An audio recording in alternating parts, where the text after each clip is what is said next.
intercepts UK-bound drugs worth over £500 million.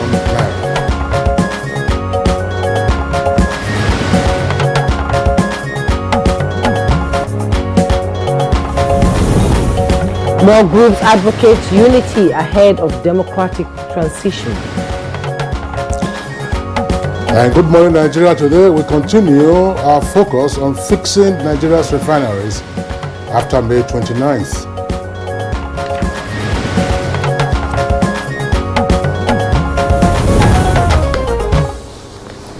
Nigeria is considered to be a big player in oil and gas production, not only in Africa, but across the world. It is, however, considered an irony that the nation's crude oil is refined outside the country and imported expensively for consumption. This is because the nation's 4 refineries are not working and appear to defy solutions that are profiled from time to time. Now, Juba, you and I were on set when we discussed fixing our refineries last week, and the energy experts on the program blamed the inability of the refineries to function on sabotage, which they believe would require political will of the government and relevant agencies to address. And the guest pointed out that series of turnaround maintenance have been like a conduit to drain scarce financial resources from the government, with nothing to show for it in terms of functionality of the nation's refineries. They were emphatic that perceived corruption in the oil and gas industry must be tackled head-on for the nation to make headway in fixing the moribund refineries. But that leaves the incoming administration with a Herculean task of breaking the jinx by getting the refineries to come on stream, especially as there is growing consensus that petrol subsidy is no longer sustainable. Some of the guests last week, however, argued that those who feed fat from the subsidy regime would equally be averse to seeing refineries function optimally. On little wonder, one of our guests last week advocated a review of the operation and business model of NNPC Limited with a view to removing management of the refineries completely from the NNPC structure so that the company would pay more attention to regulatory functions.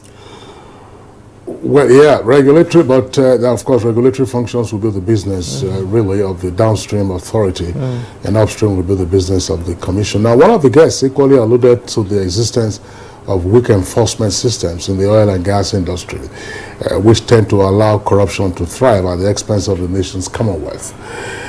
And so there's advocacy for unbundling of the governance structure of NNPCL for effective management of the various sectors of the oil and gas industry. And so on Good Morning Nigeria today, we shall continue the conversation on fixing our refineries after May 29th. And you can be certain we have a panel of guests that will provide fresh perspectives to the issue. I am Juma Yusuf, welcoming you to Good Morning Nigeria. We're live in Abuja. And I'm Kingsley Osadolo. I join Juma to also welcome you to the program on the network service of the Nigerian Television Authority. In the course of the program, we have our complementary segments, and these include business and newspaper review. Nolene Ebelame, our other colleague, has the highlights of the morning news. Good morning, Nolene. Good morning, Kingsley and Jumai. Good morning, Nigeria. Here is the news. The federal government says it will not renege in taking the National Youth Service Corps NYSC scheme to the next level in fulfillment of its mandate. Secretary to the Government of the Federation, Boss Mustafa, stated this at the award night organized by the scheme to mark its 50th anniversary celebration. President Muhammadu Buhari and General Yakubu Gowon also received the Golden Jubilee Awards at the event. In its determination to take the scheme to the next level in fulfillment of its dreams and aspirations. The scheme is better, and I repeat, is better than the time I left. With elections over, it's time to unite and add value to the incoming administration of the President-elect Bola Ahmed Tinubu, encapsulated in Government of National Unity and Competence. Minister of Women Affairs Pauline Talen is therefore praying for a peaceful transition at a post-election strategic engagement among all Progressive Congress stakeholders. As patriotic Nigerians, not only will celebrate, but be on our knees in prayers for our incoming president and the vice president-elect. And I will tell all the women they should go and rest. They should just keep their mind at peace. That Bola Ahmed Tinubu, he will never let them down. To be talking to Nigerians in the time of needs. If there's a problem, the president needs to come out and address his people, not to just be oblivious of what's going on. So they need to have confidence in the government. In a related development, a socio-political pressure group and non-governmental organization, Women's Support for Yari Movement, is appealing to the governing All Progressives Congress to jettison its zoning of Progressives Congress of leadership positions in the 10th National Assembly and allow for free contest among the candidates in the interest of democracy. At a media briefing, the convener, Safia Ibrahim Oga, said Senator Abdulaziz Abubakar Yari has the quality and support of the NAS members to lead them to a vibrant assembly. Is on track when you allow citizens to echo,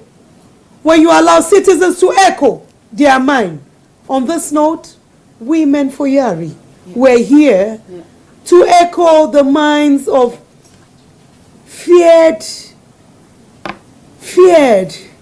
Nigerian women who are feeling agitated and scared that a certain group of cabals or individuals want to hijack the Senate. We are saying and we are insisting, no retreat, no surrender. That the 10th Assembly should be free, fair, credible, open to all 109 senators. Breach of public peace and other unlawful conducts are sometimes experienced during electoral processes, especially in developing countries, and Nigeria is no exception. Preparatory to the 2023 general elections, the National Orientation Agency championed campaigns on peaceful conduct across the country. The agency is now in Kano to analyze post-election activities in the state. We in NOA firmly believe that the campaign against electoral violence is gradually taking root in our society. All the issues we had to put them on the table and see where we are correct, where we're doing it right, and where we are wrong, so that we can be able to correct the wrongs. With the conclusion of the 8-year two-term tenure of the administration of President Muhammadu Buhari, the media department of the State House has produced a 55-minute documentary titled Muhammadu Buhari Was Here. Special advisor to the president on media and publicity, Femi Adesina, says the documentary, which showcases high points of the government, will air on the following channels: NTA, Monday, May 22 at 8 p.m. and TVC, Tuesday, May 23 at 6 p.m. An accident along the Koton-Karfe Abuja highway involving a Toyota Hiace and a DAF tanker loaded with what is suspected to be premium motor spirit has left 4 people injured. The accident was caused by overspeeding, as stated by officials from the FRSA. The Hiace bus, you can see, loaded with pepper, was coming from Abuja going towards Lokoja Road, was on excessive speed and somersaulted.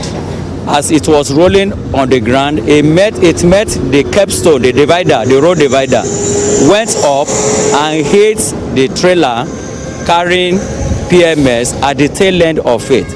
The trailer got broken, oozed out fuel, which went into the Hiace bus. The Hiace bus caught fire, and the fire went back to the fuel tanker. The fire went up as far as going up more than the power line high tension.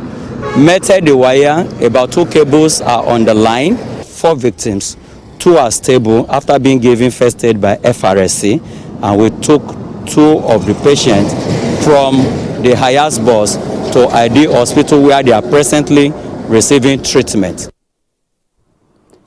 The National Drug Law Enforcement Agency, NDLEA, has intercepted a methamphetamine shipment bound for the UK, seizing about 30 kg of drugs worth 567 million.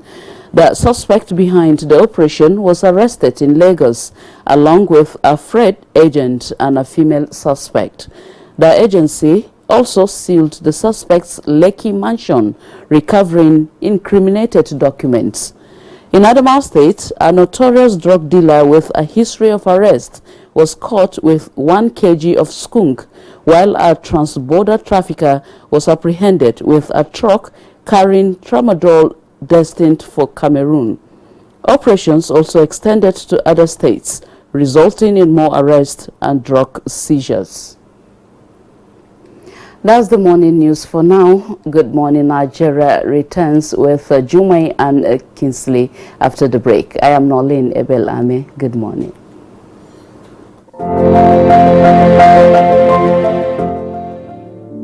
As I stand before you, I don't have a diplomatic passport. Not because I don't want it, not because I cannot have it, but because I don't want to get indulged. Pure and simple. I want to be a citizen of a country, and that citizenship is the simplicity of living within the realm of your epoch. Please, let's build Nigeria together.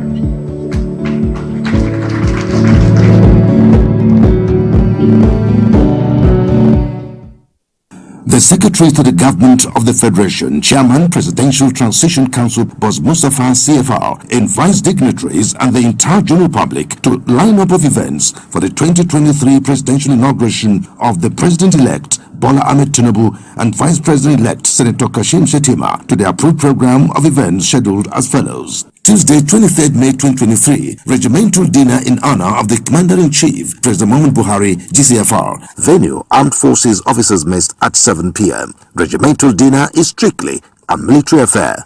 Wednesday, 24th May 2023, Validatory Federal Executive Council FEC meeting, FEC Chambers, Presidential Villa, Abuja. Thursday, 25th May 2023, investiture of the President-elect and Vice President-elect with the National Honors of Grand Commander of the Order of the Federal Republic, GCFR, and Grand Commander of the Order of the Niger, GCON, and hand over transition documents at the State House Conference Center. Time, 10 a.m. Guests to be seated by 9 a.m. Friday, 26 May 2023, public lecture at 10 a.m. and Jumat prayer at the National Mosque at 1:30 p.m. Saturday, 27 May 2023, inauguration lecture on the topic Deepening Democracy for Integration and Development by His Excellency Uhuru M. Kenyatta, former President of Kenya. Venue, International Conference Center at 10 a.m. Guests to be seated by 9 a.m. Saturday, 27 May 2023, Children's Day program at Old Parade Ground, time 10 a.m. and Children's Party at State House Conference Center at 2 p.m. Sunday, 28 May 2023, interdenominational church service at National Christian Center, Abuja at 10 a.m. Congregation to be seated by 9 a.m. Inauguration dinner gala night, State House Conference Center at 7 p.m. Guests to be seated by 6 p.m. Monday, 29 May 2023, inauguration, parade, swearing in at Eagle Square, Central Business District at 10 a.m. Guests to be seated by 8:30 a.m. Post-inauguration luncheon, State House Banquet Hall at 1:30 p.m. Strictly for Mr. President with brother presidents, heads of government, and his invited guests. Announcer, Presidential Transition Council, PTC. Hey, Charles. It's so hot, Auntie. You'll get used to it. What's the big deal? It's just a cereal. Just a cereal? You are talking about something that has helped thousands of Niger farmers provide for their families for decades. This cereal, we have enjoyed it for so long. It's part of our history. Is that you? And it's packed with the energy and nutrition that I know my family needs every day. That's why Golden Morn is so special to us. You get it? Keep enjoying Nigeria's favorite breakfast cereal fortified with Grain Smart, a special combination of iron and vitamins to help your family make every day golden. I get it now. Nestle. Good food, good life. This is the University of Africa. On the streets, you get your real education. Here, everybody has a degree of something. But the most important qualification is imagination. Her reason to imagine is slay. His reason is to be the GOAT.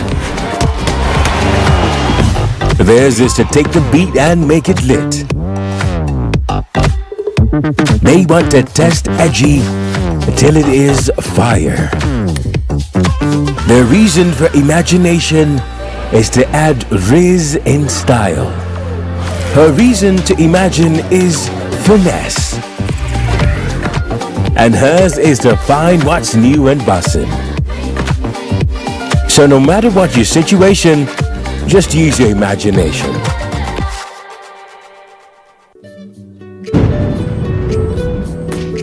Bye, Mom. He's going to play in this weather?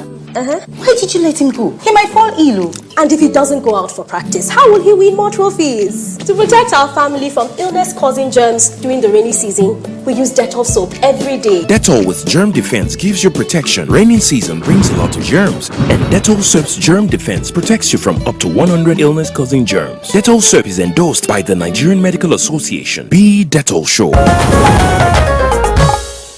You're watching Good Morning Nigeria on the network service of the NTA. Next is Business News with Tope Alabi.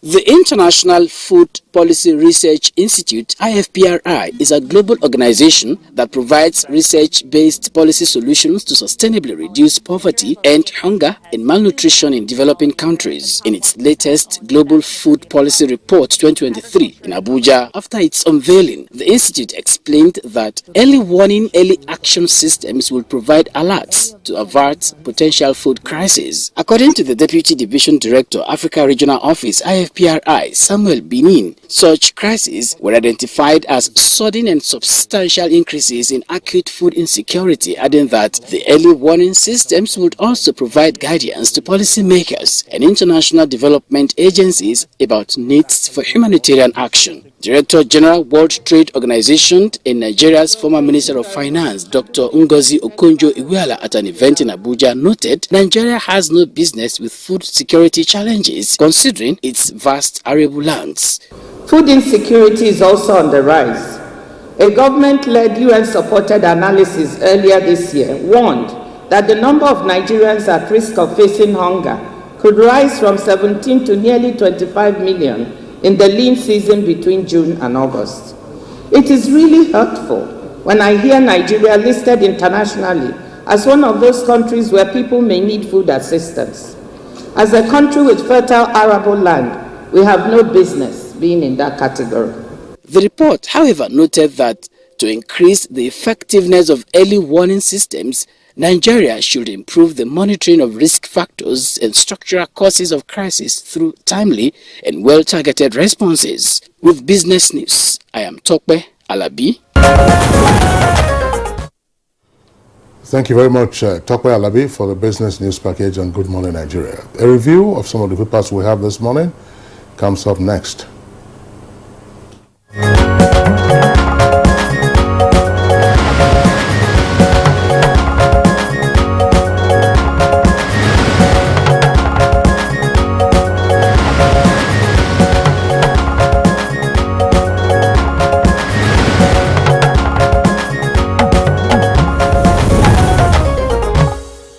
Our newspaper reviewer Chukwudi Okolo-Gbaja is seated in the studio. Good morning. Good morning, Jumai. I am here full-blooded, and I'm very happy to be here as usual. Good morning, Kingsley. Good to see you, Chukudi. I hope you had a nice weekend. I did. You can see that don't I look fresh, guys? Leave the judgment. Let's get on with business. Okay, let's quickly begin with the Nation newspaper this morning. Just above the masthead, explain your source of wealth, Refinery tells predecessors. You find details on page 8. Interest rate likely to go up again as MPC meets, that's the Monetary Policy Committee. You find details on page 5. Sack fever grips aviation workers after fan shake-up. Afe Babalola urges incoming government to seek debt forgiveness. Find details on page 8 and 10. And just below the masthead, Buhari, 5 African presidents to inaugurate Dangote Refinery. Details on page 6. UK to ban foreign students from relocating with families. Find details on page 10. Why Southeast should support incoming government. That is coming from why you find the continuation of the story on page 5. Why President-elect met with Konkoso by Jibril. Ganduje aware of Pale. And the headlines in the Nation newspaper, Shetima Tinubu will run an all-inclusive administration. And the picture story you see there, celebration of NYC at 50. Director of ICT National Youth Service Corps, Mrs. Christy Uba Middle, while with other members of staff of the NYC and core members during the interdenominational Thanksgiving service to commemorate the 50th anniversary of NYC in Abuja. And at the bottom plate of the Nation newspaper, terrorists take over Kainji National Park, page 39, and woman held with gun. You find it on page 39 also. Let me quickly go through to the Punch newspaper, and above the masthead, we have Presidential Poll Tribunal. Parties disagree as court rules on live broadcast today. Presidential Poll Tribunal. Parties disagree as court rules on live broadcast today. You find details on page 2. And below the masthead, Dangote Refinery opens today. Eyes crude oil from 3 continents. With kickers, Buhari, Tinubu, African leaders orders to attend luncheon. Refinery to meet daily fuel consumption, create 100,000 jobs. You find details on page 27. And you can see the picture story there. Dangote Refinery and Petrochemical Facility. You can see it there. President Dangote Group, Aliu Dangote, and Chairman Geregu Power PLC, Femi Otedola. Going down, the Punch newspaper, account for 460 million CCTV loan, court orders FG. Details on page 42. Sokoto gas explosion kills 2 artisans, orders, page 4. Don't judge me based on performance as minister. That's coming from Akpabio. Don't judge me based on performance as minister. You find details on page 42. Kesley. Well, we also have the blueprint, but the stories that on the front page of the paper are similar to what you already read from both the Punch and the Nation newspaper. So very little qualitative difference in terms of the stories, except at the foot of the front page of the blueprint. Let's take one of the headlines. It says, wives must allow men sufficient rest to give their best. That's according to Nawa. An 80-year-old woman raped to death in Ondo. Police killed 2 kidnappers and recover arms in rivers. Chukudi. Thank you, Kingsley. I got jealous and decided I should also come in with in this paper, since some of them come in pairs. So I'm able to glean a few things, because I need direct quotes concerning the Dangote Refinery opening today. They say they're eyeing crude from 3 continents. That means that crude oil grades, they are graded from 3 continents are being, contemplated: Africa, Asia, and America.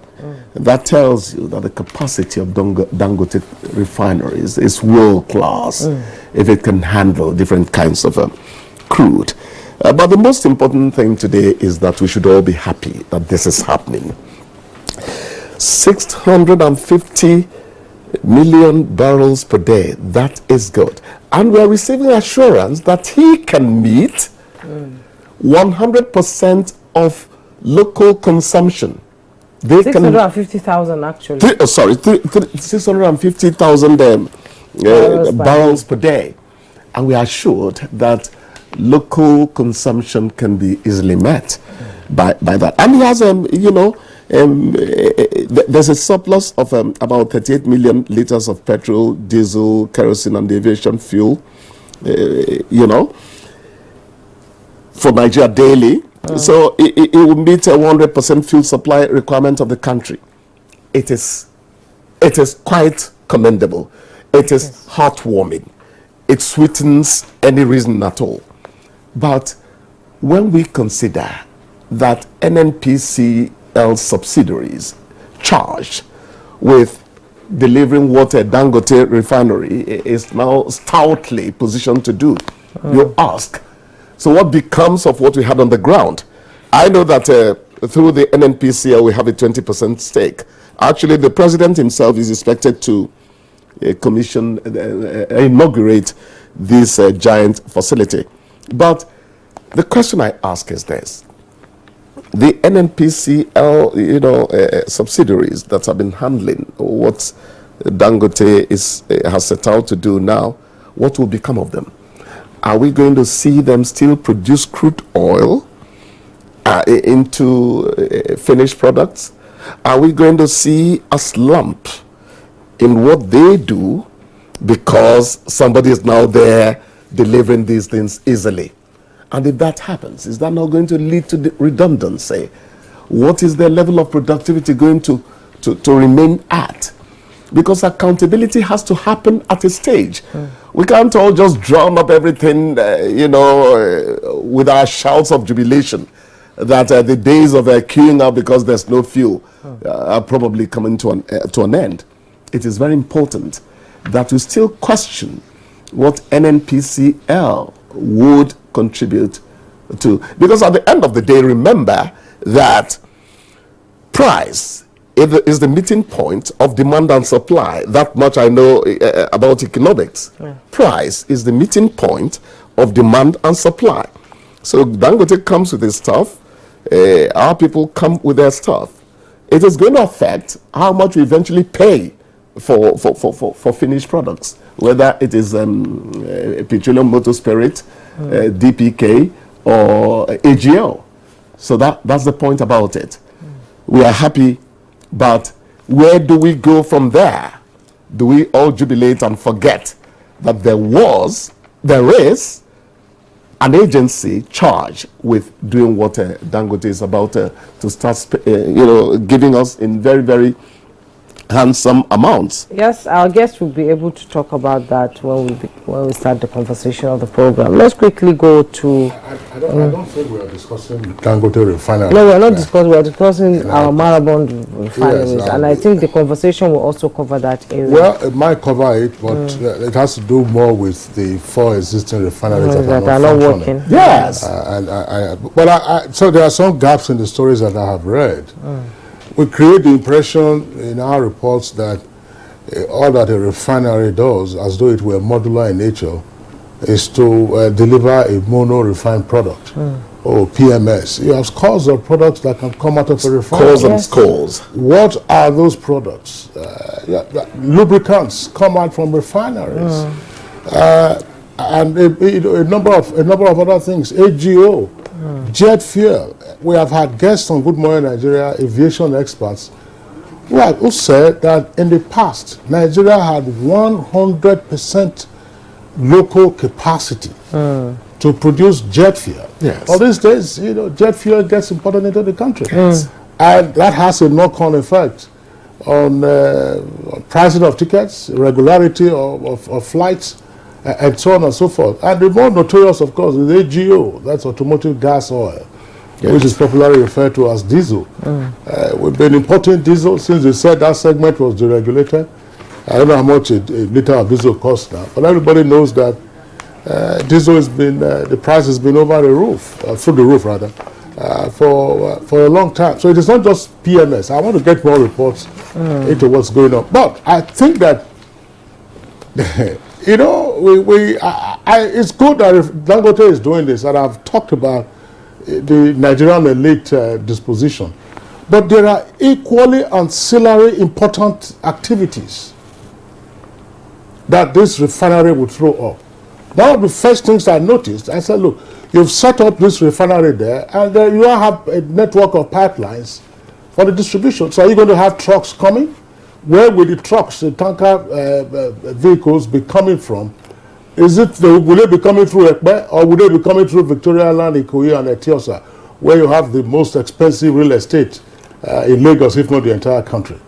Where would they be going through, and how are they going to be evacuating their products? Which opens up a question. Namely, when the refinery has produced, you would need vessels to evacuate the refined products from the refinery to the tank farms, where the tank farms are located in Lagos or located in Port Harcourt or elsewhere in the country. And find out from industry experts. They will tell you that Nigeria's participation in the ownership and operation of those, if you call them, for want of a better expression, call them shuttle tankers, that Nigeria has very little participation, equity participation in those. We hire them. So if you hire them, you pay in what currency? Not in naira. You will pay in hard currency. And that is going to affect the price. That's the point. The same way you had these mother and baby vessels evacuating gas from the energy plant in Bonny. The bigger vessel will bring it, and then there is the mother vessel. The baby vessels will bring it to the distribution point at Lagos, from where the smaller vessels will be offloading. So we have to also ask ourselves, what is our investment in the shipping sub-segment of this business? And if private investors cannot come in, what about institutional or even subnational entities? You have a number of littoral states. Those littoral states, what is their investment? We keep talking about going to look for foreign investors and so on and so forth. These are sources of forex spending from our economy. Nobody talks about this. NDDC is busy sinking boreholes if they are not fighting in boardrooms and so on and so forth. Can't you take an equity stake and say, this is what we are doing? Where is the Shippers Council? We keep hearing about Cabotage Act and so on and so forth. And all those. So what is it? Where is our investment in this? And there's virtually nothing. And you will see, going forward, what the consequences will be. Great point. You were talking about bridging costs also being part of what determines the final price we pay. And thank you, Kingsley, again for, giving us an exhaustive list, or almost, of what other benefits can come from this venture. We mentioned the inside of a car the other time. Imagine the plastic component of the inside of your car can actually be done in Nigeria here, and it becomes a great foreign exchange earner. Why is our planning not holistic? The pipelines you mentioned, for instance, it should be a holistic view. You don't just think about pulling out, refining. Why have we not been able to send a trans-Saharan gas pipeline? Has been elusive for a long time. We would have been able to get into Europe so easily. So that network of pipes Kingsley is talking about should have been at the heart of planning right from day one. Look at this is just a typical example. Barrow Port, inland port, along of course with Onitsha. Those ports were built. Barrow, non-functional. Why? Our focus was on build the port, and do capital dredging of the River Niger. But the access roads, it was not until Buhari's administration that the contract was awarded. I haven't read any latest report on what the status of developing the access road. The port is there, and it was commissioned. But how will the vehicles go in there to evacuate the goods that come by water?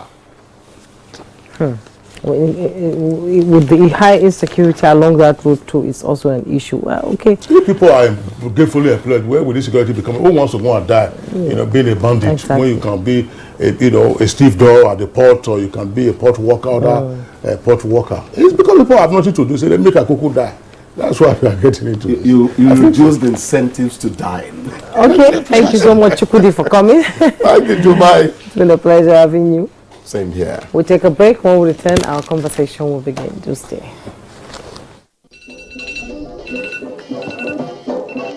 Good morning.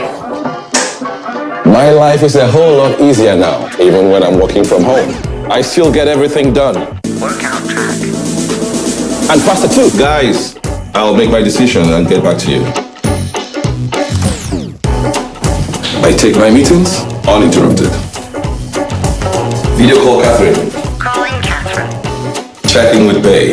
No cracks. Go, go, go! Behind you, behind you! And when it's time to bond with my friends across the globe, I connect seamlessly, all thanks to my Airtel router. Delivery is here. Thank you. Be like me. Stay connected always with the Airtel home broadband. Who are you talking to? It's nothing. You're talking to me? No. Airtel, a reason to imagine. You clean your teeth every morning, but that fresh breath feeling just doesn't last. The answer? Easy. You keep your teeth strong and healthy and give your mouth long-lasting fresh breath with new Oral-B 2-in-1 toothpaste. It helps strengthen your teeth and gives you long-lasting fresh breath. So fresh, still fresh, and still fresh. Stay strong, stay fresh. New Oral-B toothpaste for strong teeth and long-lasting fresh breath.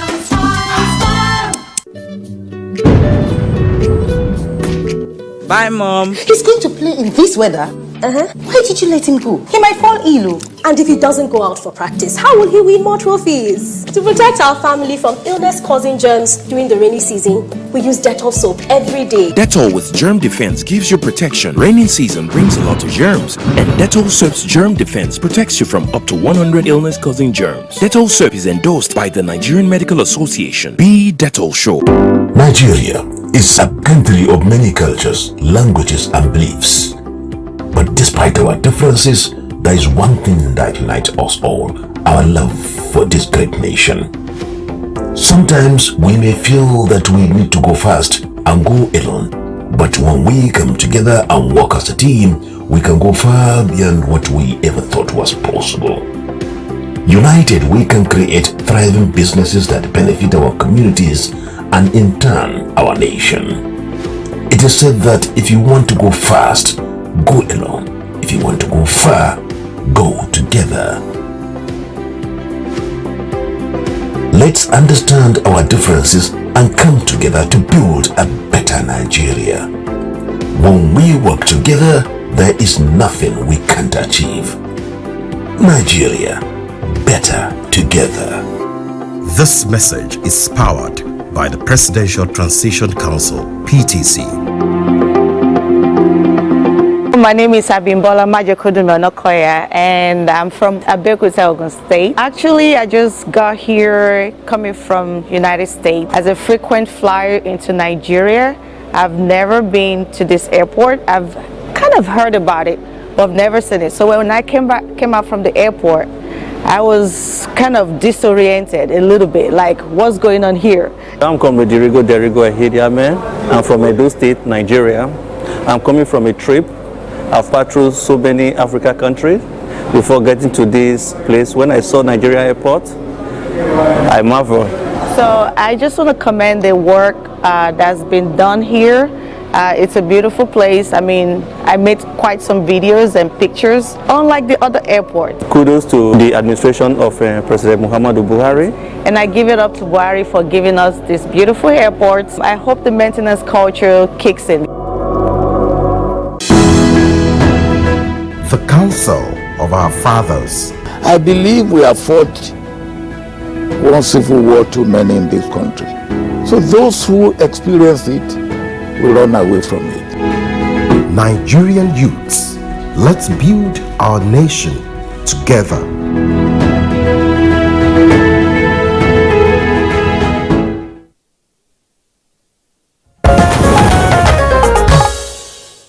This is Good Morning Nigeria on the network service of the NTA. We're set to continue our conversation on fixing the nation's moribund refineries after May 29. And to set the tone for today's discussion, let's take excerpt of the first conversation compiled by our correspondent Ekene Ndulue.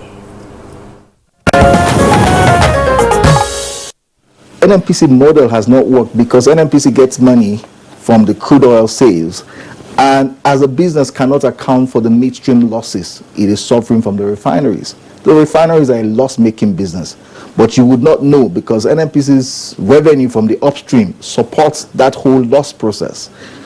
If you were to split NNPC, remove the refinery completely, entirely from the NNPC structure, you would start to see progress, because whoever will own it will make sure it works or supposedly work. It is very, very difficult for government to be holding on to things like refineries. If you investigate most of the successful refineries around the world, they operated based on private sector. And I think the government is moving in the right direction by supporting people like Dangote to go into these things. Because the bureaucracy in government is too difficult to be able to handle projects as big as refineries, projects with such very, very high level, high tech requirements for maintenance and so much and so forth. The dilemma is that oil is a political product, and you know that if you do not manage it well, it can create political problems for the social problems for the government by way of economic pressure that will come. Example, Venezuela and other countries. Yes. So this is why all along I think government has been trying to find a way by which they will have control over the price that the nationals are supposed to pay for this product. But because of the corruption, it has not worked. So they must develop other models whereby the downstream should be 100% privatized, and then you bring in some dampers in form of some economic intervention programs that will assuage the pains that the nationals will suffer, and you won't have the labor union fighting you or something like that. All right, now those were excerpts from the first part of our conversation on how to fix our refineries, and that took place last week. We have guests here with us in the studios as well as from one of our network centers. All guests are regular on Good Morning Nigeria. First, I'd like to welcome Dr. Tim Okon, who's a petroleum economist, and managing partner of Tenor Energy Resources, and former group coordinator of corporate planning and strategy at NNPC. Dr. Tim Okon, we're glad to have you on Good Morning Nigeria. Thank you very much. And also here in the studios, you saw him a while ago from one of the excerpts, Audio of more former energy expert and CEO, New Hampshire Group. Audio, good morning. Thank you very much. Thank you. And also joining us in the Abuja studio is Dr. Abubakar Aikali, a petroleum engineer. You're welcome to Good Morning. Thank you very much. Thank you. And from our Benin studio is Professor Yinka Omorogbe, former legal advisor and secretary to NNPC, and also president of Nigerian Association of Energy Economics. Thanks for joining us. Good morning. All right. We're glad to have all our guests with us. Let's begin in the studios. Dr. Tim Okon, with issues around refineries we've previously discussed, and let me just get your take on this, because we were told that I think Port Harcourt, Kaduna subsequently, and Warri were undergoing the never-ending turnaround maintenance. Deadlines were set for the completion of the terms, and those deadlines, of course, have had to be revised, and there's no certainty now as to when the refineries, those four pre-existing refineries, would come on stream. But tell us something, in terms of tackling the issues around our local refining capacity, especially the ones that we own, that's to say the four refineries. Have we become, as it were, a victim of the excessive bureaucratization of the management of those refineries? Okay, thank you very much. I think, let me just speak to the work on the refineries. I think there's a contract for Port Harcourt, which is ongoing, and I think that it's supposed to be ready 2023, and the plan was, I think, in 2024, Warri and Kaduna will follow suit. But you see, the design of the refineries were designed with infrastructure in place. So I will temper the optimism about just fixing the refinery without the infrastructure that connects these refineries, namely the pipeline systems, etc. So that's a factor. And when, in my days in NNPC, I think when you look at the analysis of the refineries, what they're trying to do is to address those 7 key factors: the power, the utilities, the control systems that need modernization, and I think that will take some time. But there is a commercial solution that it's important that we're inaugurating Dangote. Works on the basis that there is no subsidy in the refinery system itself.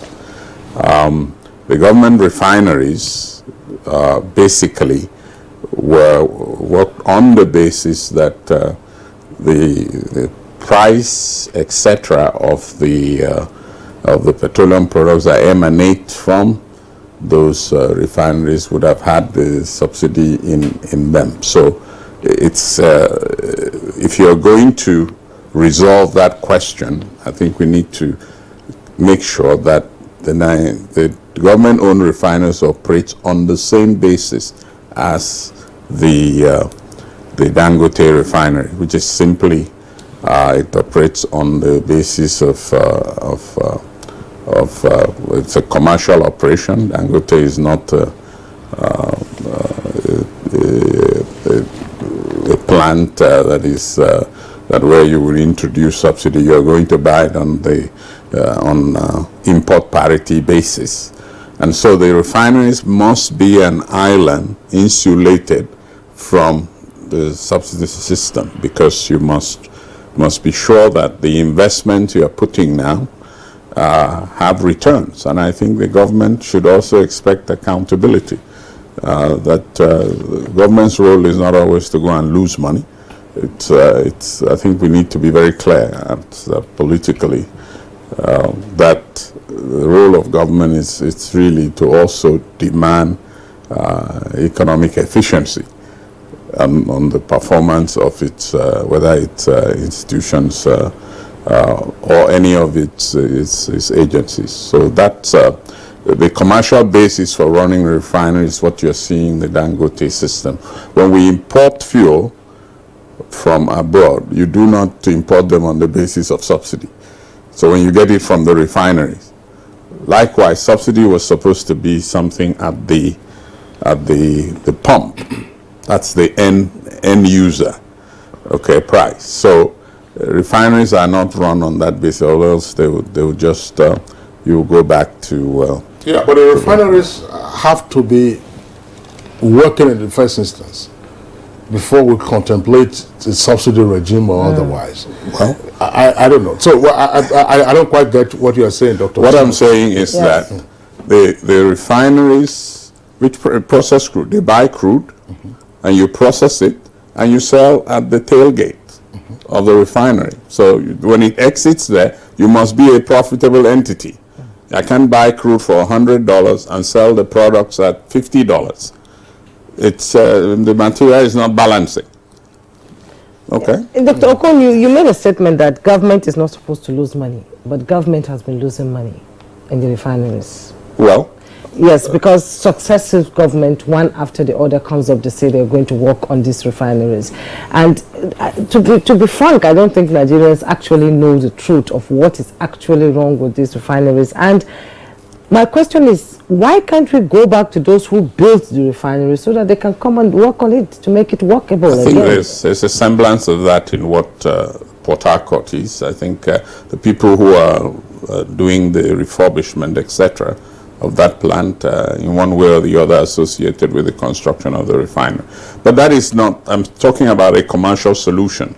Now, you can spend money and fix the refinery, but if you are unable to cost recover the investment you are making, because you need to maintain the refineries. Refineries, and when you don't, okay, they deteriorate. It's like if you refuse to change plugs in your own car, it wouldn't work. It's yes, but still about maintaining. We've seen refineries in other countries that have been functioning for 100 years. What happened to ours that we could not maintain it until it got to the stage that it is, that we are pumping money down the drain? And I wonder whether it's the wild goose chase, for the past 20 years, we've been hearing of, rehabilitation of the refineries, rehabilitation, but still we are still where we are 20 years ago. That's right. And the point is, remove the subsidies. Subsidies have been around for 20 years. So I am saying that subsidies cannot be in the refinery system. If it is in the refinery system, the refineries will not generate enough revenue to maintain them. These are complex technologies, for goodness sake. The Dangote refinery has a Nelson, what is called a Nelson complexity of 10.5. It's a very complex operation. I mean, you have seen some videos of it. These are complex operations. If you were to run it, in which he buys crude for $100 or I don't think $70 these days, and the total products is selling is $50. First, he will not be able to pay the debt he used. Okay. Secondly, he will not pay shareholders, and thirdly, you will not be able to maintain them. You need to achieve cost recovery. That is quite simple. That's why I say that if you finish refurbishing the refineries, the government refineries, you must keep it at the same status as you have, and they would run well, and then you demand accountability. Dr. Abubakar, let's have your take. Okay, yes, thank you so much. And, I think, to be honest, this is one very critical issue. It's timely with the inauguration coming in next week. And apart from the current high-level insecurity in the country, I think the next most important decision for the incoming administration is what do we do with the refineries? That is very critical because that's where the fuel comes out from, where it should come out from. And it is this fuel that basically drives the economy. So to answer your question directly, asking you this question as an engineer. Yes, directly. Actually, you even made a statement that what was wrong with the refinery. I mean, Nigerians have not been able to know. Well, basically, from an engineering perspective, what happened was that there was a maintenance breakdown over the years.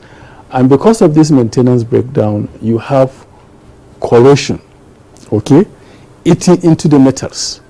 Wherever you have the anode, you have the cathode, you have a metallic structure, and you have environmental factors such as water or air, you are likely going to have corrosion.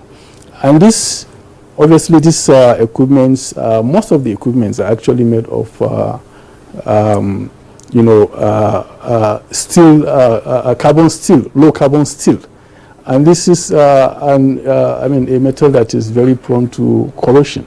So because there has not been a culture of maintenance of these equipments, that has led to corrosion eating into the equipments, which resulted in metal loss, okay?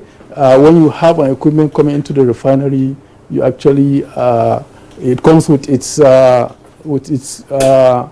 thickness, okay? It comes with its thickness.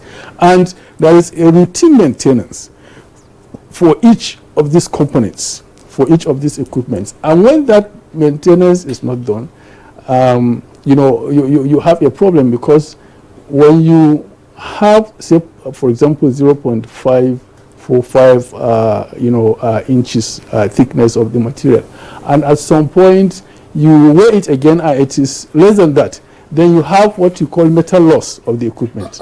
Doctor, which means Dr. Akale, Doctor, I'm sorry, I'm sorry, I want to interject here. Okay. So that we don't get into too much technicalities, engineering details that some of our viewers or most of our viewers may not understand. I am concerned about an issue arising from your explanation. To say when these facilities are not maintained, this is corrosion happens, and then of course there's a breakdown and trying to fix it again takes a much longer time. That's why my question is going to Professor Yinka Morogbe. Professor Yinka Morogbe, we're not putting you on the spot.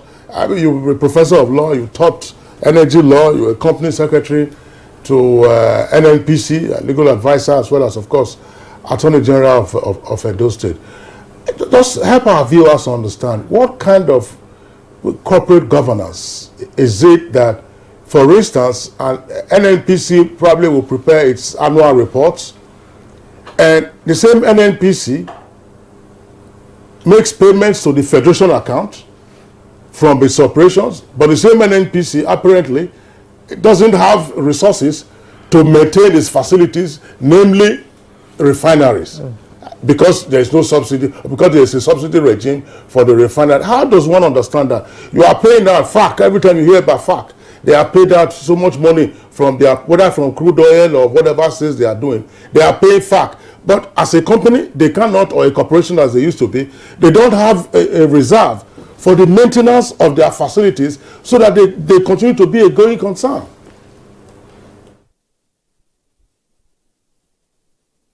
Well, I don't really know where to start from, but I think the first thing we need to say is that people in NNPC are really clever. You're dealing with clever professionals. You're dealing with very, very seasoned professionals. So I think we should bear that in mind. But I think as well, there are some things that need to be said. I am of the opinion, I have been told by people who were in the system at the time, and they're still alive, that the refineries were intentionally allowed to run, to go down, intentionally, because there were certain interests that saw that importing fuel was actually going to make more money. This is the genesis, and I would challenge you people that are in the media to please go and do your homework as regards that. So there's no doubt that there's some governance issues that are attached to the non-working of the refineries, and I think these precede the issues of the subsidy. Without a doubt, the subsidy regime is not one that's going to encourage private refineries. It's not one that is really going to encourage a system that is going to function in a transparent and open fashion. So definitely the subsidies have to go. But we really need to talk about the fact, the speaker before, your flashback of the conversation last week had a speaker that was basically talking about some of the inefficiencies of the system. The truth is that we've been hearing about refineries coming up. We've been hearing about this for a long time. Literally, I think we've had about 50 announcements conservatively between 1999, when Jackson Obaseki was there, up until this time, and nothing much has happened, and each time it has been awarded and re-awarded or awarded to a new entity. Different things have happened, and it's an open secret that the refineries are not functional. So what I think is we really need to get to the root of the problem. I'm an eternal optimist. My nature is very, very optimistic. But when you hear the same story being told, essentially what Jackson was saying in 1999, being said again in 2023, I think one has to examine. I'm optimistic because we have NNPC Limited, we have a new regime under the Petroleum Industry Act. We have a regime now that is far less tolerant of practices that are not commercial. So I think whatever is happening now cannot stand. So it is possible that the most recent announcements that have been made now will be announcements of activities that will come to pass. But there is no doubt that for all these years, the refineries have been loss-making entities, and that in itself is a shame. Okay, thank you. Let's bring in Mr. Ojo. You were here last week, and the conversation was quite, intense, and she has raised some pertinent questions, and she said we should get to the root of the problem. In the past 20 years, more than $25 billion has been spent in turnaround maintenance of these refineries, and still it is where it is. Is accountability a problem? Thank you. First of all, I don't think we've spent so much in terms of turnaround in terms of maintaining our refineries, that amount. I know we've spent far more than that importing the products the refineries were meant to produce. But in terms of spending that amount, I don't think we've spent that, even close to a quarter of that amount in refineries. If you take a flashback to the operations of the refineries since they were built, you would find out for the larger part of time they've been loss-making, right? And Dr. Tim may have alluded to the commercial nature of the refineries where there were inbuilt subsidies not making it work. Now, I would say at the end of the day, it's really about the corporation nature of the NNPC. And whilst I think the Kingsley made a very great point, NNPC Corporation is paying money to FAC, but it doesn't have reserves to maintain the refineries. The question is why? You'd find out that most of the FAC monies are from the crude sales that NNPC makes.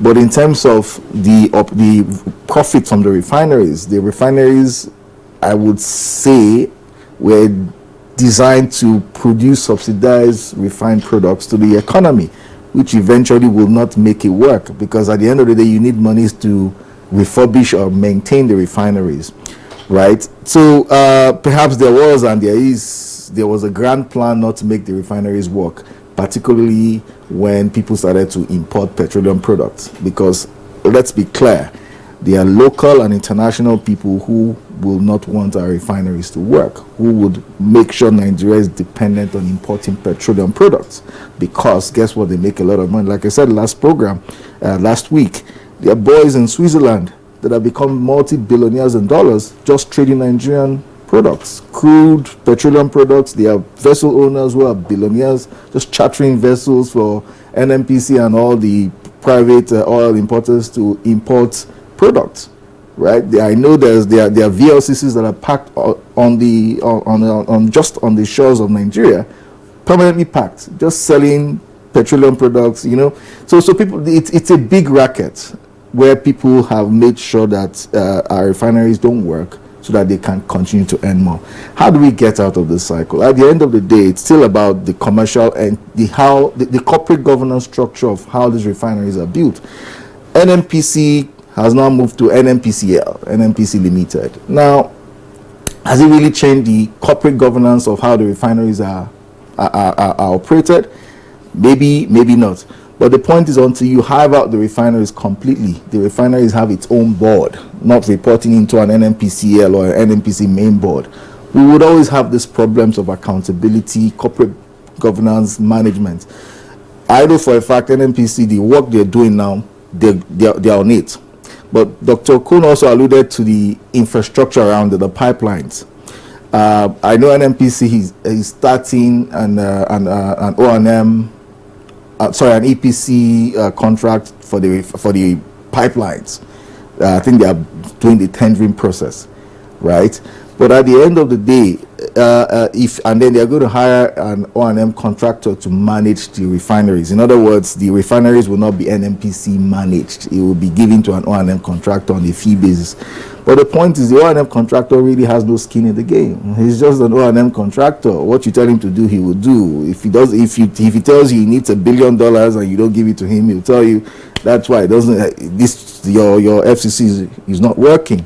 We can't produce petrol. So at the end of the day, we really need to look at the corporate governance structure. It's good that NNPC is revamping the refineries, but after spending so much, how do you make sure these refineries continue to work? I personally believe the refineries being under NNPC Limited as is will not make it work. Thank you very much. Dr. Tim Okon, let's come back to what played out during the tailpiece of President Obasanjo's administration.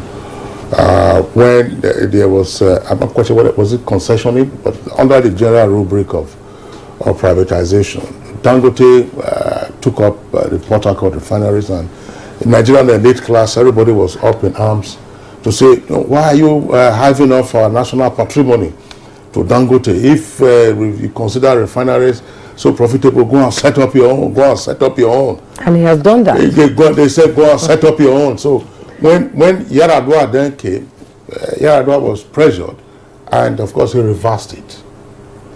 So today everybody's saying, Dangote refinery, Dangote. To be commissioned today. It's very interesting. Dr. Tim, everybody saying Dangote refinery, Dangote. I'm just wondering, if we say that refineries are loss-making entities, and between the period, that's about 17 years, I believe, from 2006 thereabout to 2023, that's 17 years, enough time to have built many more refineries. What Obasanjo tried to do in 2006, is that the way to go back to, even though it seems to be a bit too late now? Yes, we are refurbishing the refineries. When you refurbish, the value, I imagine, goes up. Is that the way to go? We can deal with the subsidy issue, I believe, at any time. To say subsidy goes, and there has to be a political way that it goes. Doc. Yeah, thank you very much. You must impose a commercial framework for the refineries. Refineries, like other plants in the world, etc., must have a commercial framework that makes profit. If you don't have one, then it will not make profit. And that plant is going to go down. Like any other business that is not profitable, it will go down. The Nigerian Airways didn't fold up. It wasn't profitable. That's why it folded up. The government just got tired of funding something that wasn't profitable. So I'm just trying to say that there's nothing special about refineries. They have commercial frameworks that they work. Yes, I actually joined NNPC exactly the period this happened, and one of the first meetings I attended was a meeting on the refineries after the decision was made to privatize it. Yes, a lot of people were up in arms. But if you look through the Bank Paribas reports of the financial performance of the refineries, they weren't even worth much. That is the truth.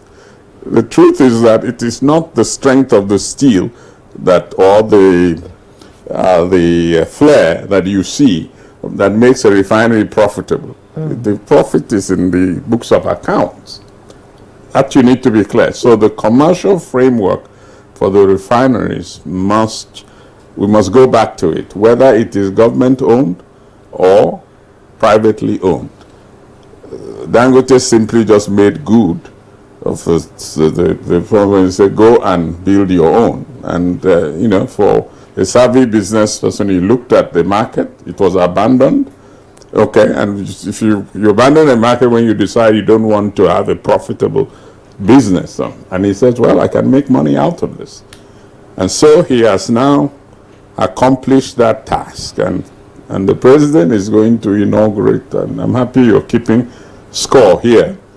And I do, for the simple reason that the economic cost of decisions that you took and you abandoned are usually, they come to haunt you. And it's huge, that impact. So I'm simply saying that whether, if you refurbish all these refineries, you are spending money, government money. That is our money. That's right, the people of Nigeria. And if the people of Nigeria say, that's how we want it, we spend it and run it aground, then we spend again and run it. That is the democratic process. Okay?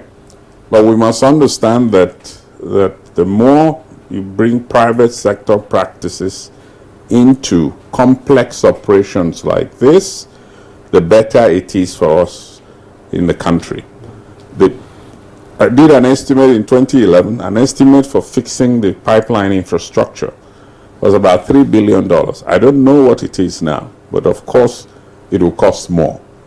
That's the nature of it. So you cannot have the same tariff you used to design for tariffing the products that go through the pipeline system. If you insist on that tariff, then that money you're using, maybe 10 billion or whatever it is now, will be a loss maker. You would not be able to recover enough money so that you can maintain the pipe and build a future one. So the problem we seem to have is there's this notion that somehow that once you domesticate the refinery here in Nigeria and you don't create a commercial framework for it, then the price of petrol just goes down. And I've heard some of the arguments, I've been here long enough, that argument. It doesn't work that way. It doesn't work that way because our refineries need to be ranked, rated like any other refinery. I just told you, Dangote Refinery is rated, the Nelson Complexity Index is about 10.5. What does that mean? It will produce high quality crude instead of these things that we are importing that sometimes doesn't meet international standards. It will produce high quality refined. That's right, high octane value crude. Okay, so octane values of 93 to 98 and so on and so forth. So that is what you're going to see, the sophistication of refinery and the grades of crude that will come out of it, the range of products that will be produced. Most of our refineries just do fuels. But you can have refineries that do not only fuels, they do petrochemicals, you do all sorts of things with it. I often like to, when I teach, I like to tell people crude comes in basic two types. What is called the aliphatics and then the aromatics. The entire perfume industry depends on these aromatics, right? We don't have it in Nigeria. We're fixated with fuel. Refineries are complex entities that produce lots and lots of products. If you look at the petroleum product tree, I call it, there are over 2,000 plus products that come out of it. We're just fixated with PMS, AGO, and so on and so forth. And after you run out of the fuels range, we don't do anything with the product. So when we export off, come. Right. Just talking about the commercial. So I think the question, what we should interrogate is how is Dangote going to be commercially profitable? If you look at Dangote's operation, he's not connected to any oil fields in the Niger Delta. So in other words, all that pipeline infrastructure that people will go and sabotage, he's out of it. If he doesn't get crude from Nigeria, he has the open seas, vessels will come and bring in crude. And like he said, it's a very complex refinery. Now, what Dangote is simply doing is he's exporting his own products back to Nigeria. In other words, the same way our oil traders go to Rotterdam to buy products, they will go to Lekki ports. They will load the same vessel and they will go to Apapa and discharge. So what he's done is isolated himself from the subsidy quagmire. In other words, he's the product that has at his refinery tailgate has no subsidy. You're buying what you go and pay in Rotterdam, right? Which sort of reduces the pressure we would have in terms of petroleum supply. Now, can the NNPC run refineries operate like that? I think so, because it's very interesting. I was in Warri on Friday, right? And behind the refinery is a jetty.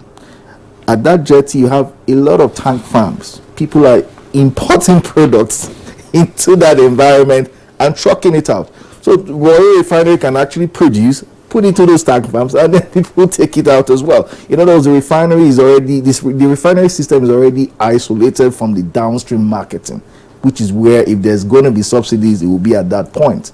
So I don't see any reason why the refineries cannot operate commercially. And the only reason why it's never done is because of the bureaucracy and the government thinking that let's just produce subsidized product into the environment. But if NNPC refineries are to work, first, hive it off NNPC. Let it be on its own so that nobody's hiding its losses. And then second, let it operate as a commercial entity, sell products to the Oandos, the Vitors and Travigoras of the world at commercial basis. That way you earn your revenue. Otherwise, anything short of that will not work. What he said, I think to all intents and purposes, over the last 2-3 decades, it actually has been established that it is very difficult to believe that government can run refineries. This is a fact. And I really think at this point, what we should be concerned about is a lasting solution, obviously, because we cannot be doing the same thing all over and then coming back to it. I tell you, from the records, from the trajectory that we have had of public corporations, if NNPC fixes these refineries today, we are very likely going to come back here after 10-15 years and still be talking about, how do we fix them, because they would have been destroyed again. What has been happening actually over the years is that, public office holders who are entrusted with these assets actually connive with third parties or non-state actors to destroy them. This is a fact.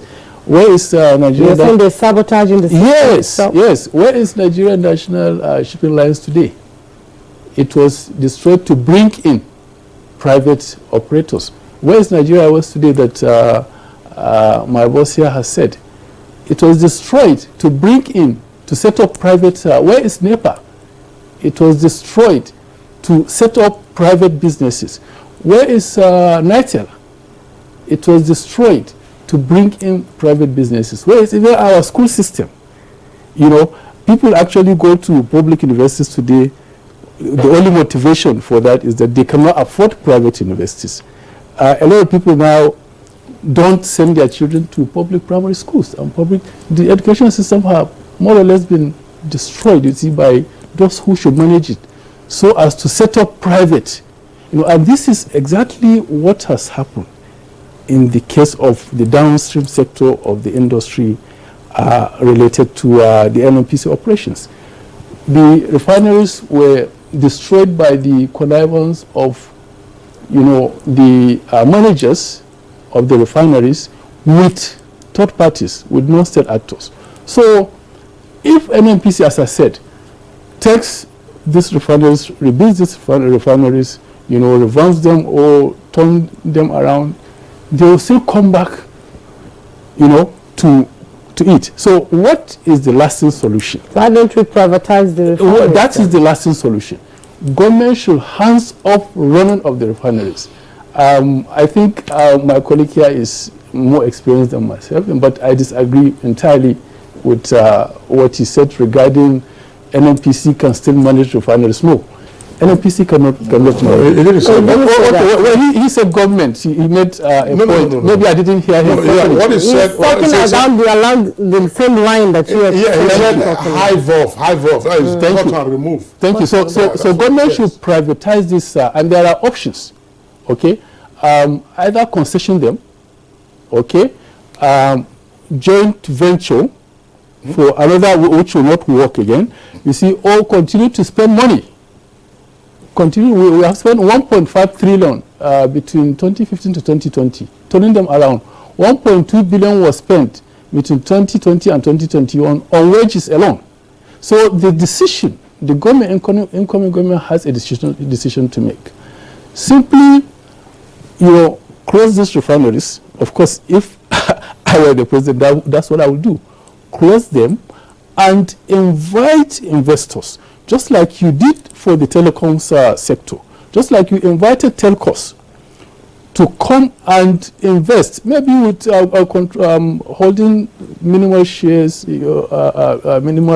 shares in the refineries, because when you do that, you see, as was established, no investor will invest money and sit down and watch the refineries the way they are.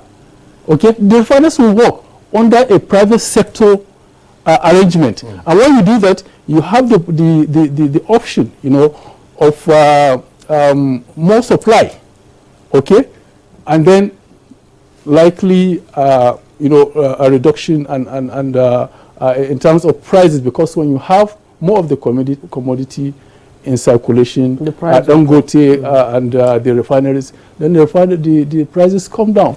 But you see, we should not go to sit down about Dangote's refinery, because he's a businessman, and of course he's not going to be part of all this bureaucracy, subsidy and all of that. He borrowed money, so he has to repay of course, his creditors. But in fairness, the refinery, I mean, Dangote Refinery, NNPC has a 20% interest in it, and the way it's structured, it's a $2.7 billion in investment, which 1/3 is cash, I'm told, and the other third is in the supply of crude, and then the last third is in the profits that will be made. So again, it's not that NNPC is averse to making money. It is not averse to being profitable. The dynamics of how state-owned enterprises migrate to the private sector is something. I actually studied that for my MBA, but it's very interesting. It's unique. There are those that are in Poland where the state just said enough of this, and it stopped everything. Poland came out of its historic as a communist state a lot faster than all the others. The Polish economy is very robust. So those theories that those who tend to recover quicker. But we have tried to reform the sector for far too long, and the red ink is increasing, by the day, basically. Yes. So that decision needs to be made. But and it can be made incrementally. And what I think is that you start with the refineries by saying, okay, I might not have removed subsidy or removed subsidy at the end user point, at the pump in the morning when you put the petrol in. But I want to save the refineries from the effect of subsidy. In other words, they should just work just like the Dangote refinery. That is, basically export the products to Nigeria. So that's the price at the tailgate of a refinery is simply the international price. So it's the price at which import parity price. So it is price protected. Okay, and so the refinery now have sufficient funds to maintain itself, keep itself in good order. Okay, Dr. Timokun, thank you. I just want to drop this because Professor Yinka Morbe was referencing it a while ago as to the attitude that predominates in the operations of the refineries. When Engineer Bola Ayodele was managing director of Kaduna Refinery, they fixed that refinery and it was working. Engineer Bola Ayodele, it was working, and it worked for some time after he left. And after a while, of course, we know what the story is. We're talking about privatization, concessioning, commercialization, and then the issue you raised about the ancillary infrastructure, that's to say the network of pipelines. I do know that, we all know that there used to be PPMC. I don't know whether they are still in existence, Pipeline and Products Marketing Company. That some years ago, that one was a hot cake for those who wanted downstream now. Wanted quick, typical Nigerian stuff. But Professor Yinka Morube, I would like you to weigh in here, because again, for many years we were told that the PIB, as it then was, will be a game changer. Now we have the PIA. Under the topic that we are discussing, to say the proper operations of the refineries, how will this play out, for instance, under the PIA? Can the government proceed with the privatization, for instance, outright privatization, and it may choose to have a stake in it, since all of the governments in the country have a stake in NNPCL. So privatize, but let the private operators have the stake. What then would happen to the midstream? Who would be in charge? Is it going to be like TCN that you have, for instance, with the power sector, where the government says DISCO or fully privatized, TCN will keep upstream, GENCO, fully privatized. What is the PIA arrangement that we can take a look at?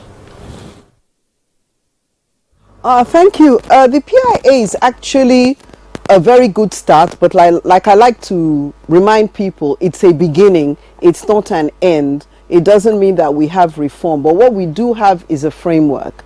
So you have the authority, the midstream and downstream authority, which is a regulator, and it's supposed to be regulating everybody, including NNPC and its refineries.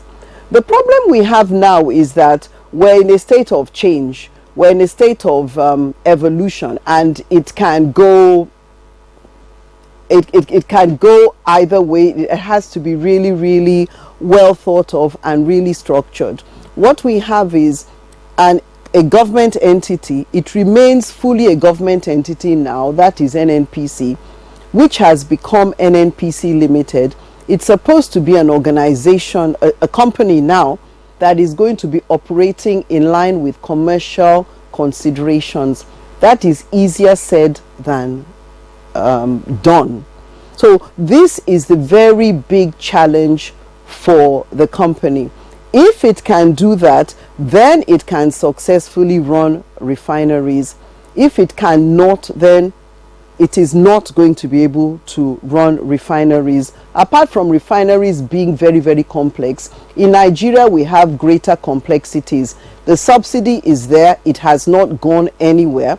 And in addition, there are the elephants in the room, and that is all the oil that is being refined under alternative refineries all over the Niger Delta.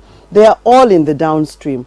The downstream prior to PIB was basically an unregulated area, and that is why it was very much a cowboy area. So it's a very difficult situation that we have now. If truly an NPC can be fully commercialized, and I personally think that that really will probably only occur after some shares of NNPC Limited have actually been sold. Currently, it's totally owned by the federal government. If that happens, that will help. Now, when we're talking about the refineries, to the best of my knowledge, Dangote Refinery is in a free trade zone. You are dealing with a different tax regime. You are dealing with a regime whereby he can actually act as if he's outside, technically speaking, from a legal perspective. He can act as if, yes, he's outside the shores of Nigeria. The laws of the Federal Republic do not apply to him in the same way. And there can be the fiction, the legal fiction, recognized fiction of importation. But Kaduna Refinery is solidly on land. All the other ones are solidly on land. It is going to be harder for them. So that is a structure that may not be so tenable. It's something we really, really need to look at in a hard-nosed fashion. Because the truth is, we've had these refineries all this time. They've been not only loss-making, but huge amounts of money are being spent on these refineries every single year. Hundreds of millions of dollars are being spent, notwithstanding the fact that they're not working. But then you look back and you see LMA Petrochemicals, which was privatized and has been constantly making a profit. So you can see that a lot has to do with governance structures.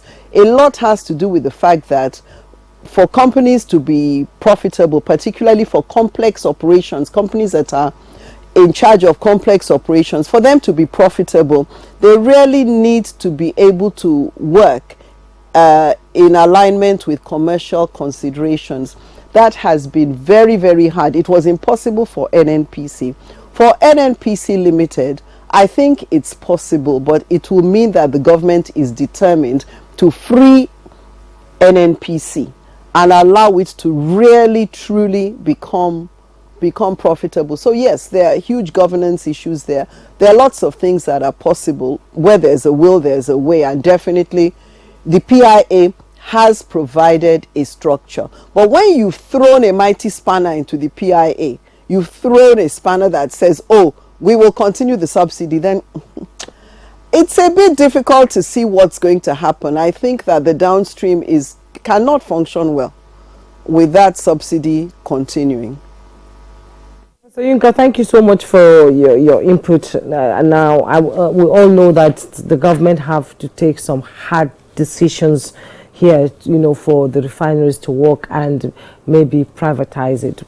As the program begins to wind down, we'll look at how the incoming administration would look at fixing the refineries. We'll be right back after this break.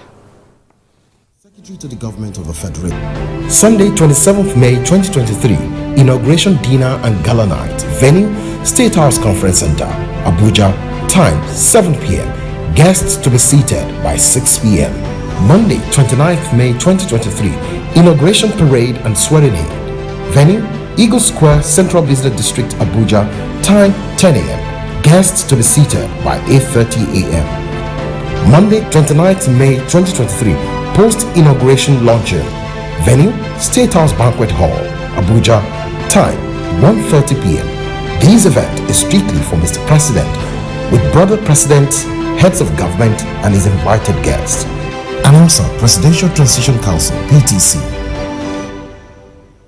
Honestly, words cannot express how we feel. Before the bridge, the road from here, Nasarawa to Loko, is about 74 kilometers. This is the link between Nasarawa and Loko. The bridge, which is about 3-5 kilometers across the river Benue, has been on for about 10 years now. Before now, if you live here for Loko, 74 kilometers, and somebody leaves Nasarawa for Kaduna, he will get to Kaduna before you get to Loko. The implication of the completion of this bridge is the cutting of the travel distance by about 3 hours. Our people from Nasarawa can now travel from here to Onitsha and come back on the same day. The economic and social consequences of this milestone development can hardly be compared to the ease with which people move has opened the area, and many people are coming around now to invest in agriculture. Where to score this government on this achievement, we will score them extremely high because it has changed the dynamics of the social and economic activities of our people.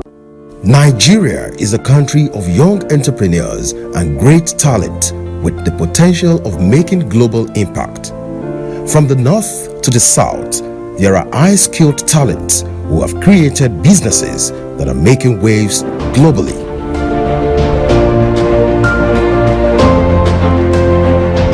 Electric vehicles are not just the future, they are the now, and they are the now for Nigeria too. Jelani Aliu, presently driving the innovation of the electric cars in the country.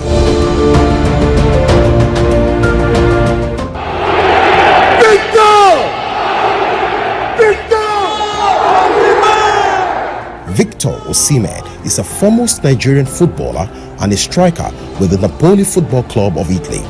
He is currently among the top 3 world-rated strikers in the European League. And Osimhen sweeps it home! Toby Amusha is a Nigerian sprinter. The African champion, the Commonwealth champion, became the world champion, but the world record holder as well. 12.40 in the semis.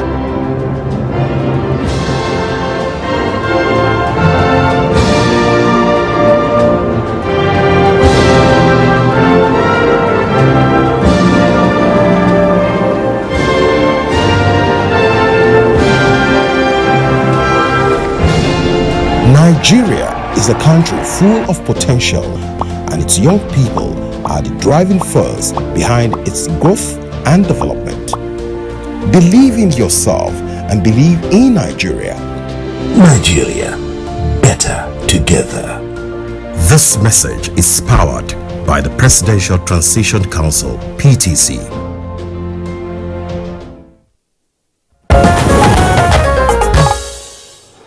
Yeah, welcome back, and it's still Good Morning Nigeria live on NTA's network service and from our headquarters studios in Abuja. All our 4 guests are still with us. Professor Yinka Morwe in Benin, Dr. Abubakar Khalid, Tim Okon, and Odio Omofama here in the Abuja studios. I know you were itching to respond to some of the issues that have been raised, but let me just throw this in. Any of you can pick it up eventually. I know Dr. Tim earlier warned and said, let's be careful in terms of our analysis. in the public square, people just think that it's only a few products that come out of crude.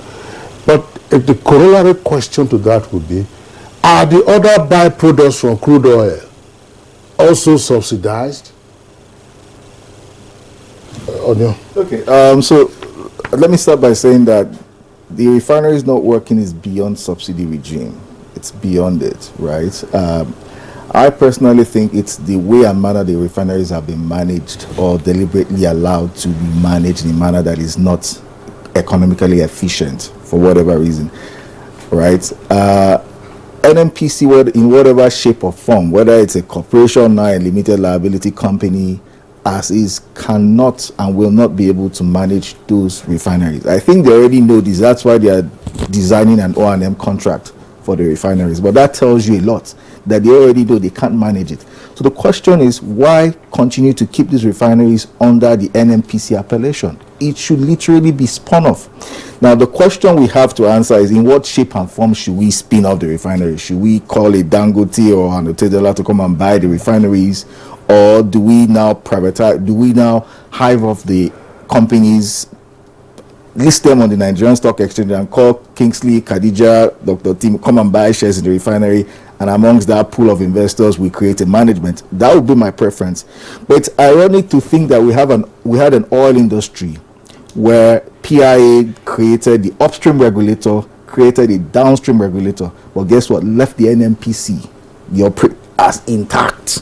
So in other words, the upstream operations is still NNPC, the midstream operation NNPC, downstream operation NNPC, but yet you created two regulators to regulate one entity and then maybe other smaller players. So I think the maintaining the refineries, revamping the refineries is the easiest thing to do.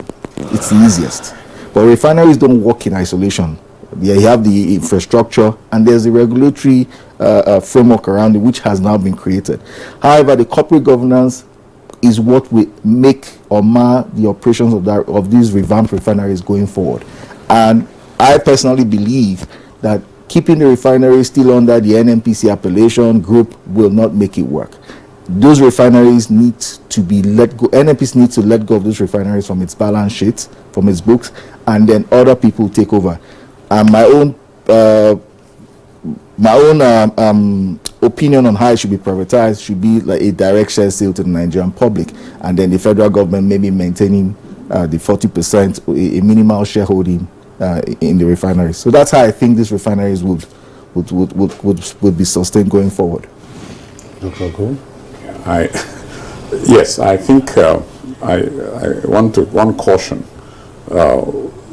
Privatization is all well and good, but there are ancillary issues with the design of the refineries. Were designed with the infrastructure around it and the entire system. The rot in that entire system is what we need to address. I agree with you that refineries, just taking the refinery and looking at it, might actually not work, in the sense that refineries are connected to these pipelines. They have LPG tanks and so on and so forth, and all of that distribution system, which is one of the best designed system in the world.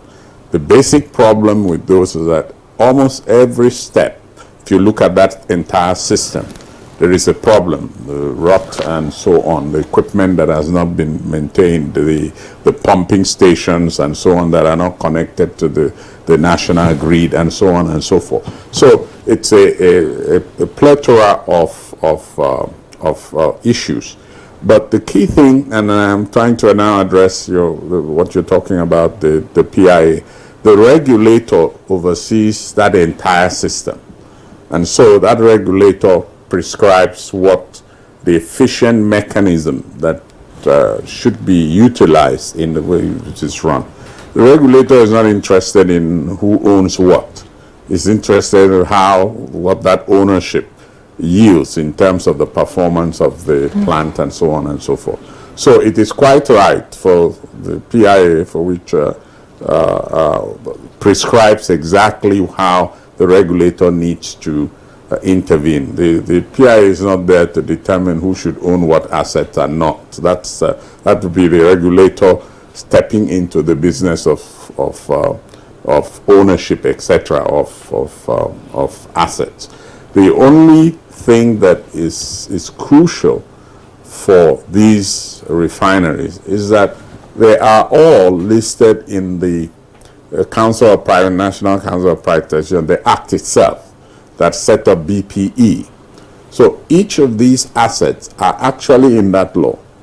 The same way in which LMA Petrochemical was privatized is the same way that you can, if you choose, if the government chooses, can privatize, say, the Kaduna Refinery. All you need to do, and you mentioned the Obasanjo attempts at that privatization, the Kaduna and Port Harcourt refineries then, all that it needed to do was they signed power of attorney, okay, that it exists, and all that needs to happen is that this entity is hereby privatized, and you call in the investment bankers and so on and so forth, and you determine that. That privatization resulted in, there was an attempt that the state will hold 49%. So the privatization directly to the public will not resolve the management question, because you really need to have someone with refining experience, all right, to buy a key share so that he can provide the management. The shareholders, you can't go to the stock exchange and be looking for managers from the shareholders. So that process of privatization must have a lead entity that takes an interest in it, and the government can then subsequently sell down its shares when the value of the refineries have gone up significantly. If I'm a shareholder, I wouldn't want to directly buy shares in a company that is not functioning. The risk is too much for individual shareholders. It would be for shareholders that actually, in fact, if I am to privatize in the national interest, you want somebody who actually runs a refinery to take a significant interest in it and then proceed to fix some of these problems that exist. So I just want to summarize. One, that the National Council on Privatization and the Bureau, they do have powers of attorney with respect to privatizing these entities, and that can be done for, a new administration that is coming in that chooses to privatize these entities by privatizing and retaining a smaller shareholding. In other words, you want to hand over effective control to a lead investor who will then be measured for certain performance yardsticks. That's what happened with, say, Indorama that we're referring to now, which has done relatively well. In fact, NNPC is also, the pension fund is a shareholder, and then the community also shareholders in that, and the petrochemical has worked quite well, and that model can be applied. We have a model where and the entity that is actually running it's an entity that has demonstrated its capability in running the LMA petrochemicals. So that would be the kind of direction that needs to be taken. But again, since there is attempt to fix the refineries, etc., I would say that that be continued so that it's complete, and then you conduct this process where that capital investment is recognized. Before you start using it, and then you end up with a non-optimal. But these are things that commercially can be agreed upon and worked on. Okay. Yeah. You actually asked a question in your last comment regarding the products out of the several byproducts of petroleum, crude oil that are subsidized. where it's actually the PMS and the kerosene, DPK, dual purpose kerosene. And that is also contained in the DSDP, because the coming in of the Dangote refinery has also, raised some questions regarding the DSDP contract, direct sales, direct purchase contract, because currently that is the source of importation. Okay, the NNPC sublets the importation of petroleum products of PMS, and DPK basically to third parties. So, and it is supposed to be actually a direct swap, where NNPC gives them crude oil, say, okay, take 1 million liters of crude oil, and bring equivalent of PMS and DPK. So now NNPC has shares in Dangote Refinery, I think about 20% or so. And Dangote Refinery is coming on stream. So what happens to that contract? Because there is even a big problem with the contract, which I think needs to be addressed. NNPC gives these third parties, the companies, crude oil for swap, and at the same time, NNPC also pays money for subsidy, because that crude oil volume is supposed to be enough, okay, to import the 65 million liters daily consumption. But at the same time, NNPC also pays double by, telling Nigerians that we need 6.7 trillion, for subsidy. Now that's another aspect. If we have Dangote Refinery producing, what happens to the DSDP contract? It needs to go, obviously, because what you need is about 65 million liters, daily consumption. Sorry, I thought Dr. Timokon was talking about the equity transaction and the government's 20%. A third of, you said, paid cash, and another third, of course, will come in terms of crude supplies, I believe. So could that be handled under the DSDP arrangements? I'm just wondering, yes. Yes, obviously, you see, you are still going to have some form of subsidy, I think, within this context. Let us not be, just overwhelmed by the feeling that you can one day at once remove subsidy. It is very difficult, to be honest. Please, yes, you can. Yeah, it has to be. You can one day remove subsidy. Let me explain to you. You have to be gradual. Let me just make this point, sir. Because you see, if you have Dangote coming, okay, and you have NNPC's 20% equity arrangement, as you said, then you could also have a situation where NNPC actually gives Dangote crude oil. Actually, they have signed a contract to supply 300,000 barrels of crude oil to Dangote. Yeah, there was that arrangement, 300,000. I don't know if that's part of the 20% or part of the equity. But the point I'm making is that NNPC will, at the end of the day, have to give crude to Dangote. Okay? For him to supply the market with PMS, with petroleum products at subsidized rate. So you still have that subsidy coming in. Now, in that aspect, what happens to the DSDP contract? The DSDP contract is no longer tenable in this arrangement. It has to go, because Dangote's coming has actually provided options in terms of the crude oil for petroleum products swap arrangement. Yeah, but the point is I'm trying to make is that Dangote will not accept selling any of its products at a subsidized, right? Because it's going to insist on import parity. So the comparison you're trying to make there is not what I understand the Dangote arrangement is. Dangote will sell at import parity. In other words, it would sell, the price of products to Nigeria would be the price that is at Atlas Cove. That is somebody who is importing, bringing those products to Atlas Cove. That would be the price Dangote would want, because it's going to pipe from the refinery outlet to Atlasco. That's there. I think there is a pipeline that will do that linking. But I want to go back to saying that subsidy was removed for diesel and kerosene. It was a snap, so you can one day remove subsidy.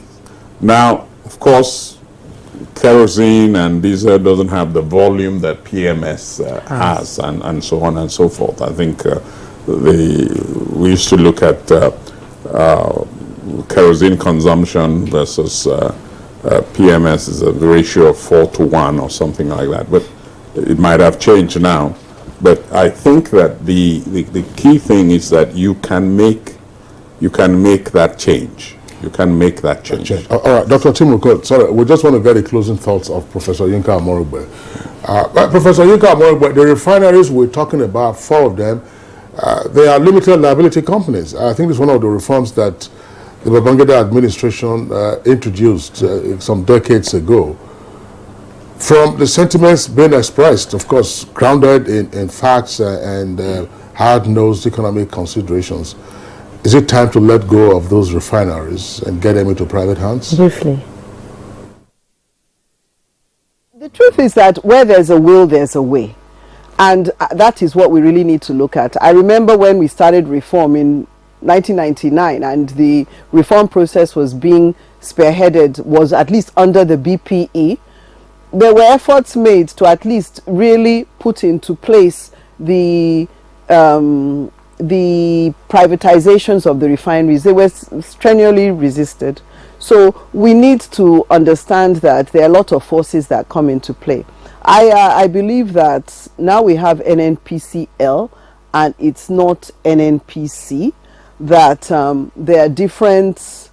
there will be a bit of a difference. I think having to think of commercial considerations is very, very important. But I want to say that we have to put this whole discussion against a larger background, and that is that it's actually a disgrace for a major oil producing country to also be one of the major importers of products of PMS. We have to really see that, that is what we have to look at, and we have to ensure that we change from all this. Whatever is happening in NNPC, I believe NNPC can solve if it really wants to do it. Like I have said, it's a place with brilliant people. But we're talking about wills and we're talking about interests.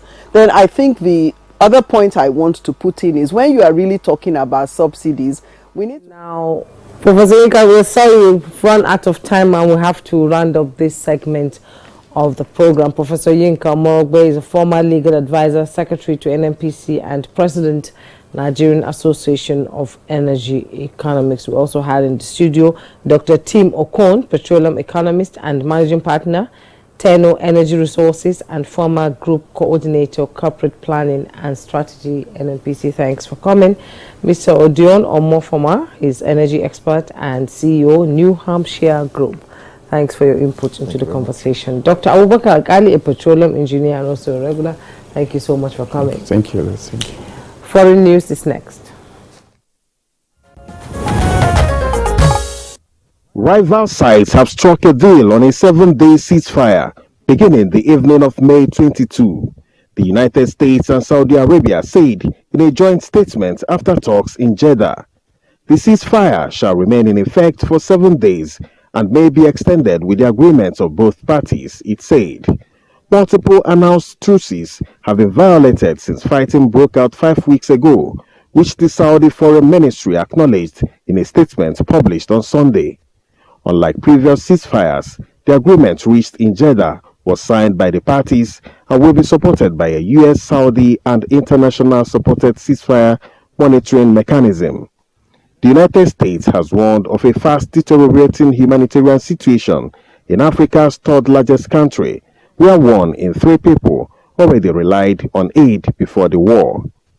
Meanwhile, the ruling party in Mauritania scored a comfortable victory in last week's legislative and local elections, according to official results on Sunday, a litmus test for the veteran head of state ahead of next year's presidential poll. The elections were the first since 2019, when President Mohamed Ould Ghazouani came to power.